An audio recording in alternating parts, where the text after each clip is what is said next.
वर्धा जिल्ह्यामध्ये prepaid smart meter Mahavitaran विभागाने केलेली सक्ती आहे आणि शासनाचे आदेश आहेत, म्हणून आपणास मीटर लावावेच लागेल, अशी प्रतिक्रिया महावितरण विभागाच्या अभियंता सुनीता पारखी यांनी शिवसेना उद्धव बाळासाहेब ठाकरे पक्षातील शिष्टमंडळास केली। यावेळी निवेदनामध्ये प्रमुख मागणीमध्ये प्रीपेड मीटरची सक्ती करण्यात येऊ नये, गरीब नागरिक व उपभोक्ता यांना आर्थिक लूट सहित झळ बसणार आहे।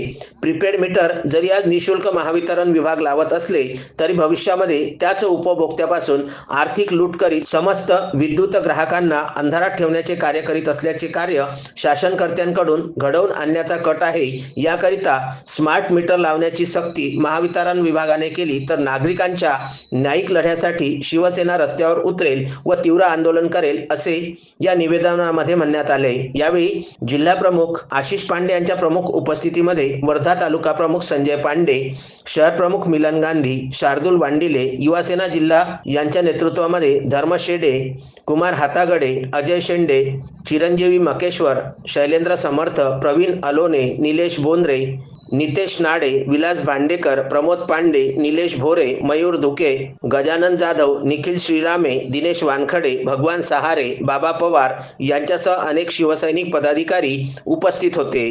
अश्विन शाह, विदर्भ न्यूज, वर्धा। शासनाने जे केलेलं आहे ते मीटर जर या प्रशासनाने सक्ती केली तर ते सक्ती आम्ही ते मीटर काढून ठेवू, कारण की जनतेवर अन्याय केल्यासारखं काम हे प्रशासन करत आहे। कारण की राज्यात शासनकर्त्यांनी जेव्हा सत्तेवर यायच्या पूर्वी सगळ्या नागरिकांना महागाई कमी करण्याचं आणि आम्ही हे प्रीपेड मीटर नाही लावू असं आश्वासन दिलं, पण ते आश्वासन त्यांनी पूर्ण न करता आताच मध्यंतरी ST दरवाढी केली, लगेच आता स्मार्ट मीटर लावण्याचं जे एक घात या जनतेसोबत ज्यांनी केला आहे त्याचा आम्ही निषेध केला, म्हणून आज आम्ही यांना महावितरण विभाग अभियंता वर्धा यांना निवेदन दिलं। जर या 4 दिवसात आम्हाला पुन्हा या मीटरची सक्ती जनतेवर दिसली तर शिवसेना आपल्या पद्धतीनं आंदोलन करेल, एवढं अभिवचन देतो। जय हिंद, जय महाराष्ट्र।